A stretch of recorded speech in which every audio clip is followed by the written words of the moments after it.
So Smash Ultimate's DLC is really over now, huh? And Sora actually made it in. That announcement was pretty hype. It makes me think about Smash announcements as a whole, and I wanted to rank each character by how hype they are. Doing a linear ranking by hype alone doesn't feel sufficient though. It's super easy to conflate hype and shock. This character surprised me, so they feel more hype than they are, or this character made me really happy, so I feel like I was more surprised than I was. So I want to try my best to accurately rank both hype and shock, using as a reference my patent-pending shock hype graph. Rather than using a one-dimensional series of tiers, I want to use some tiers that consider both factors. 9 tiers. Let me explain. Water tier, as in, water is wet. Super obvious character, a character that was guaranteed to be there, with neutral hype judgment. Typewriter tier, as in, monkeys and typewriters. Slightly less predictable than water, but given enough time this character was bound to end up in Smash. At its best, it's sorta like, oh, it's about time you got here. Sunset tier, as in, it was logical that this would happen, but I'm glad I got to be here for it. This is the kind of character that seems more shocking than they actually are because of the hype. Taxes tier, as in, of course this had to happen, but I'm not gonna be happy about it. Gift tier, as in, oh, what a surprise. Coal tier, as in, oh, what a surprise. Unicycle tier, as in, oh, what a surprise? Dream tier, as in, I'm still expecting to wake up. And last but not least, or greatest for that matter, Gray tier, as in, neither good nor bad, surprising but not earth-shattering. It's definitely an unorthodox system, but I've considered a lot of alternatives and I just keep realizing I can't come up with anything more efficient than this. I'm trying to be careful when I evaluate these. I don't want to be too clouded by hindsight. Like, yeah, certain characters being there might feel obvious now, but was it obvious when it happened? Also note that I am not evaluating them by how they play or how good they are as characters or anything like that. I am solely looking at the fact that that character is in the game. Last, no matter what, hype judgments are going to be at least a little bit tainted by my own opinion. There's not really a way around that. With the preamble out of the way, let me share my rankings.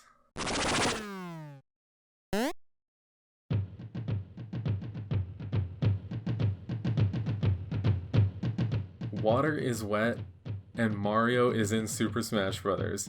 And so is Donkey Kong, and Link, and Yoshi, and Kirby.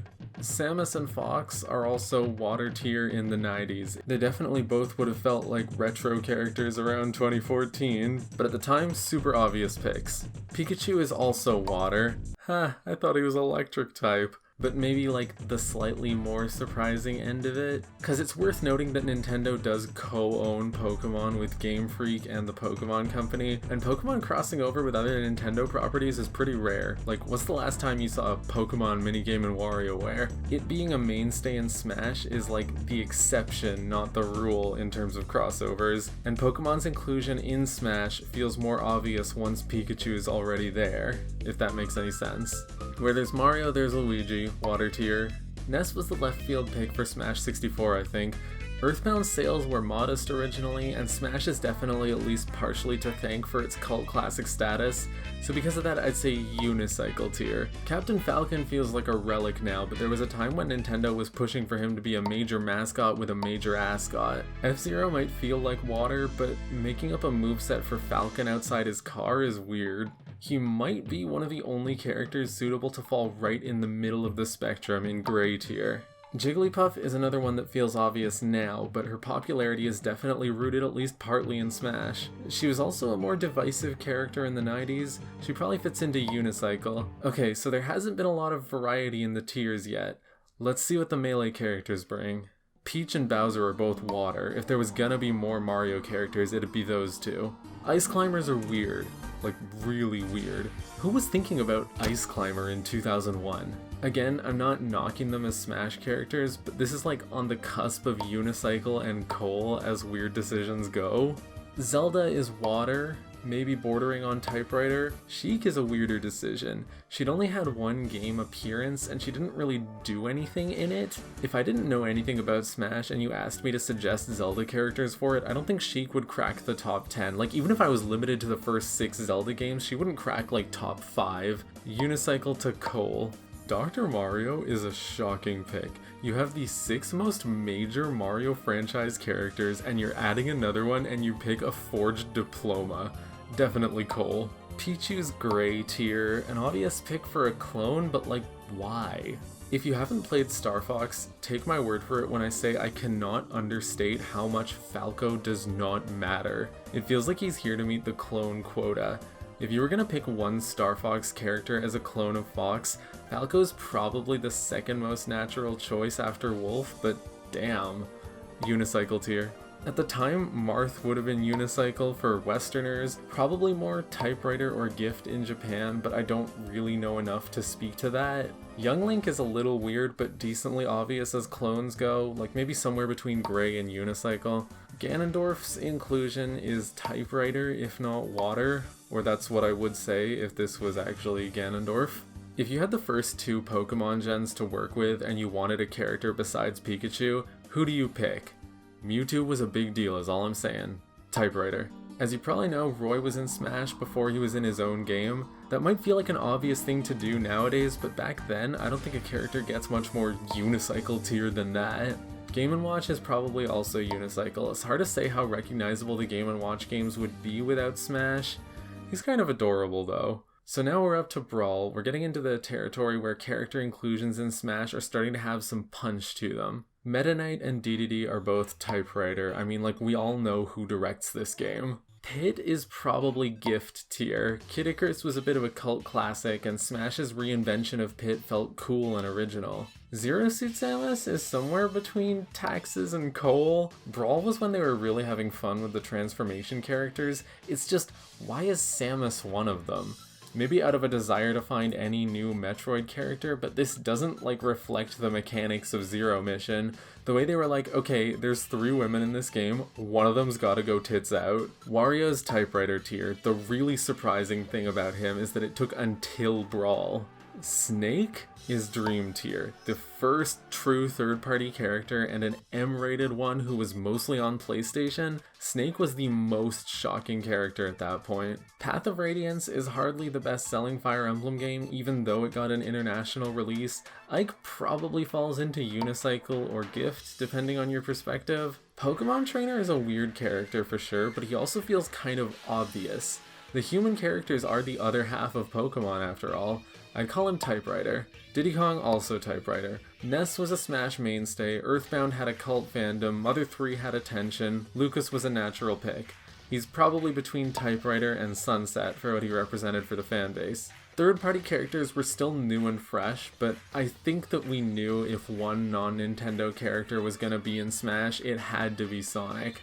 It was still a hype moment to see these longtime rivals side by side, but it wasn't super punchy.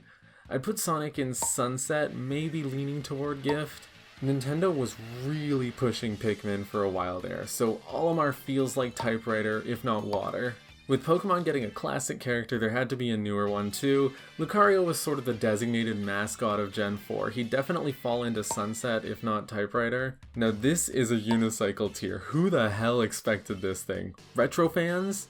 Mario Kart DS fans? With the Zelda trio taking on their Twilight Princess designs, it's only natural to acknowledge the other major Zelda release at the time. Toon Link's not super surprising, but he does add some liveliness to the cast. Probably Sunset. Maybe he seems more hyped than he is because he's like the last Zelda character we ever got. I said earlier that Wolf feels more natural than Falco, but what doesn't feel natural is 3 Star Fox characters. Even though Brawl came out when that series was going pretty strong, I don't know. He's pretty cool, but I don't know, he just feels kind of unicycle. Now let's get to Smash 4, the territory that really gave us the structured character reveal. Villager is absolutely water. If anything, it's a shock that there wasn't more Animal Crossing rep in Brawl. Mega Man was the hype reveal for Smash 4. He's firmly in Sunset tier because if there was going to be another third party, Mega Man would be it, but the excitement cannot be understated. Wii Fit Trainer was definitely a surprise. She probably qualifies as coal tier. A lot of people definitely seem to resent her presence until they actually played as her. Rosalina has a devoted fan base. I would know, I'm in it. Nintendo pushed her pretty hard, and I'd call her Sunset tier for sure. Little Mac is typewriter, you know, with the Punch-Out revival and everything. Charizard as a solo character was weird. I'd call that gray bordering on unicycle. A new Pokemon was inevitable, but like, how invested was anybody in Pokemon Gen 6? I don't remember it being super well received. Of the Gen 5 and 6 mons, Greninja doesn't have the excitement power of, say, Zoroark or Sylveon or, I don't know, Trubbish. That makes Greninja like the more surprising end of taxes for me. That might say more about my perspective than anything though. I'm gonna come back to that idea later. I remember watching the live stream at the time, and when you can like just barely glimpse him, a ton of comments start popping up like, "Oh, Mewtwo? Is that Mewtwo?" It wasn't Mewtwo. Mii's are such an obvious choice. If anything, I'm surprised they weren't in Brawl, because that's the era when Nintendo was really pushing them. Water.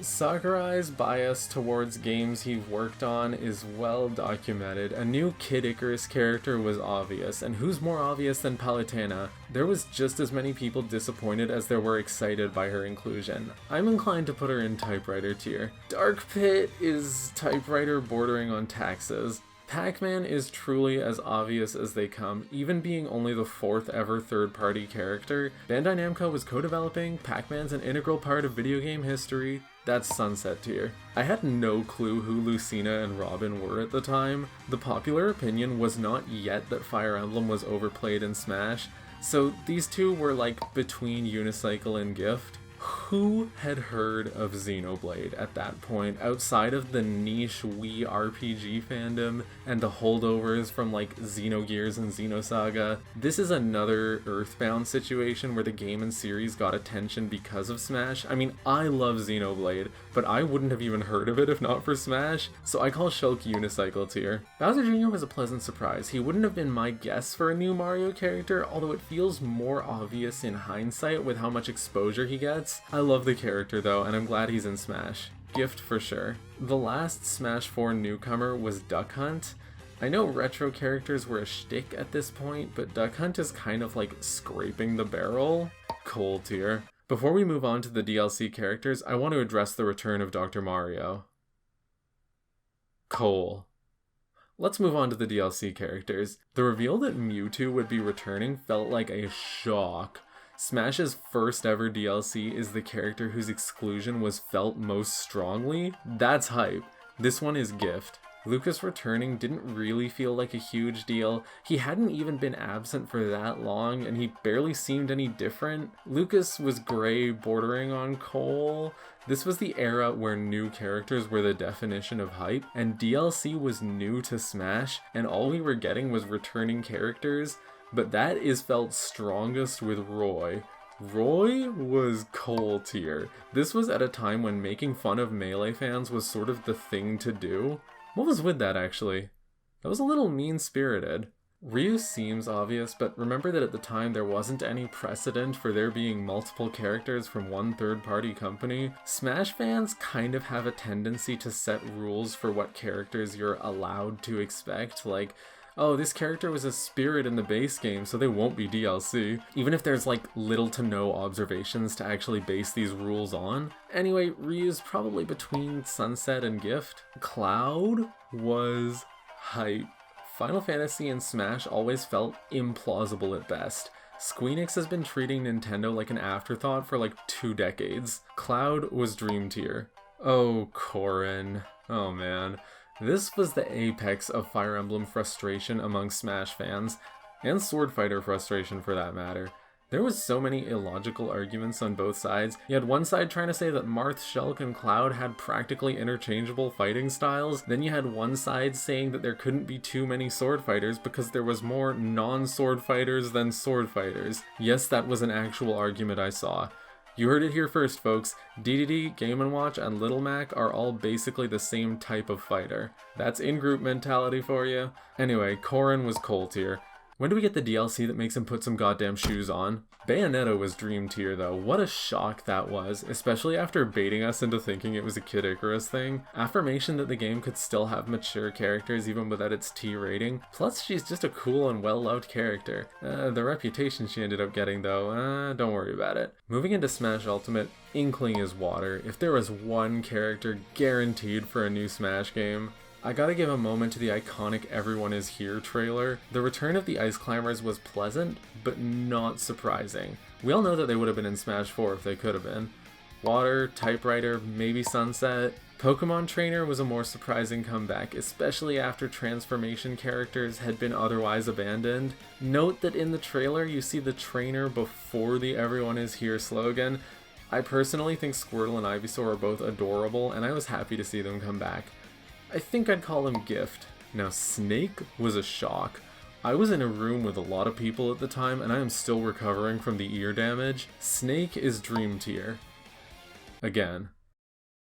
With Everyone Is Here in mind, Pichu, Young Link, and Wolf don't feel quite so surprising, more like housekeeping. They're pleasant comebacks though, maybe Sunset. Daisy was a Sunset moment, so obvious yet so pleasantly surprising. And where there's Daisy, there's Ridley. Ridley was a shock. I mean, we all knew he wasn't tall enough for Smash. He was definitely gift tier. This was where it sort of became apparent that Smash Ultimate was really trying to make fans happy. Simon was Sunset for sure. Of the titans of the 80s, Castlevania was the one that was still missing. Simon makes the game feel more complete. Richter was weird though. Definitely Unicycle.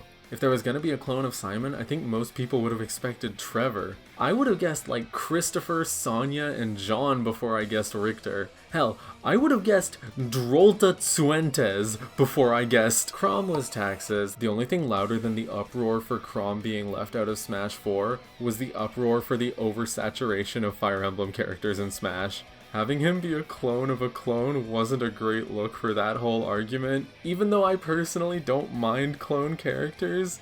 It's one thing to add the 7th Fire Emblem character to Smash, another thing to have 3 from one game. Dark Samus is de facto Unicycle because I don't think anybody expected Metroid Prime rep in 2018. I genuinely thought I was the only person who remembered this character existed. I personally like the character, so I might bump her toward Gift. K. Rool is between Sunset and Gift, I think.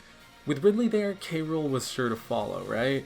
That doesn't undermine how hype it was, though. Isabelle is Typewriter. Animal Crossing just gets more and more popular the more time goes by, and Isabelle herself is so iconic that she had to end up in Smash eventually. She might be towards Sunset, depending on how personally invested you are in the character. With Echo Fighters being a thing, Ken was a safe bet. I mean, at the time, I would have said the same thing about Shadow, but Ken's Typewriter, if not Water.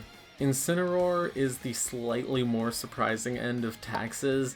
A Gen 7 Pokemon was inevitable, and we seem to be settling into emphasizing the starters. Everybody expected Decidueye, though. Who was clamoring for Incineroar? I don't know, it just seems like a weird pick. Now we're back in DLC territory. Piranha Plant I can only call bizarre. Nobody asked for it. If someone was gonna ask for a generic enemy, wouldn't they think, like, Boo? I'm not complaining though, I think it's a really fun character. It was a huge shock though. When I first saw it, I literally thought that it was like a new item or an enemy in a new mode. Even though I like it, it's hard to call it hype, so Unicycle it is. Joker was surprising. The Persona series had minimal connection to Nintendo at that point, so minimal that it almost makes me wonder how many people were like really invested in Persona rep for Smash. Probably enough to call it gift tier. Maybe. I might have a bias against Dragon Quest, but man, I do not care about Hero. I just remember feeling disappointed at this reveal. The super lame sounding fanfare and the really stiff pose he strikes don't help. I'm sure plenty of people were happy, but it's just not for me. Also, he was included in like virtually every prediction for some reason. I'd put him in gray, leaning toward taxes. Banjo and Kazooie were hype. They feel so natural, but were still surprising at the time, so I'm gonna say gift. I remember that Terry was kind of spoiled by the Smash website updating to credit SNK. I mean, you can say, like, there's plenty of SNK characters, but come on, how many of them really matter? You gonna put Geese Howard in Smash? Really? Honestly, from Hero to Banjo to Terry, the first pass kind of felt like housekeeping to fill in some of the major gaps in like gaming history or whatever. Terry is gray leaning toward Gift. Byleth. Oh man. Cole. Sakurai like borderline apologized for this one even though it wasn't even his choice. I feel a little bad for him. Even though he's like evidently very passionate about the game, a lot of people seem to want the world from him. Yeah, Byleth looks pretty bad as the 8th Fire Emblem character, and yet another Avatar character, coming from a game where they're literally surrounded by more interesting characters. But it was Nintendo's decision, not Sakurai's. And see, they're actually like a really fun character to play as. A friend of mine once described Byleth as being exactly what she'd want from a Monster Hunter fighter, a Weapon Master type character. Imagine if Byleth actually ended up being the last DLC character though. It was smart to reveal that an ARMS character was coming before the formal character reveal. It averts the natural disappointment that people would probably have if the reveal came out of nowhere. An ARMS character ending up in Smash feels like typewriter tier. Min Min is one of the cooler characters in the cast, which is nice, but the reveal isn't, punchy. Steve is Sunset. Steve is one of the few characters that I really expected and wanted. Video games don't get much more significant than Minecraft. It was still an absolute joy to see though. Sephiroth is Dream. This is literally a dream pick, one that I never saw coming.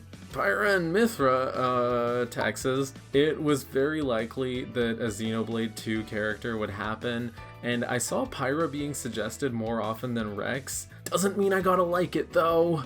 Kazuya, honestly, unicycle. No offense, but I never saw anybody say I want a Tekken character for Smash.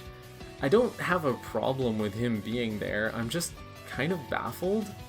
Maybe Kazuya was a super popular pick, just in circles that are not visible to me. And finally, Sora is the reason Dream Tier has to exist. For the final character of a 3-year DLC cycle, they genuinely couldn't have made a better choice. This is a character that truly seemed impossible. I never thought Disney would allow it. I would have given Master Chief better odds than Sora. So spreading them out all on that spectrum looks something like this. The characters I consider the most hype being Steve, Sora, Bayonetta, Sephiroth, and Ridley. The ones I consider most disappointing being Chrom, Pyra, Byleth, and Corrin. And the ones I find most shocking being Sora, Sephiroth, and Piranha Plant. There are a couple of things that I feel should be pointed out before I wrap up. For one, it's impossible to make evaluations like this objectively and free of bias. Shock and hype vary from person to person, and you can't just measure them with a number. The closest you can get to quantifying these things is by doing it relatively. X character is more shocking than Y character, and so on. Another thing is that it's impossible to be free of bias. If 10 people filled out this spectrum, you'd get 10 wildly different spectrums. And how can I filter my perspective from the broader perspective? I love that Rosalina's in Smash, but is that the majority opinion? How can you get a majority opinion? Maybe there were hordes of people that really wanted Kazuya, just outside my field of view. A lot of times when people, myself included, talk about video games, they kind of speak from what they've seen. For example, if I know a lot of people that play video games but not a single person that plays Forza, I might come to the conclusion that nobody plays Forza and just miss that it's a billion-dollar series. My conclusions are shaped by my perspective, no matter what. There are other factors too, like if you wanted a character, does that affect your perception of that character's likelihood? If you really wanted Terry for Smash, does that make it seem more likely or less likely when it happens? Conversely, if you felt disappointed by a character, does that make it seem more surprising to you? Also, what about the circumstances that you learned about a character under? If I saw one character reveal in a room with 30 cheering fans in it, and another in a quiet room all by myself, does that change my perception of the hype? All I can really say is that I've tried my best here. If you have a different opinion on the hype or shock factor of any of these characters, I'd love to hear it.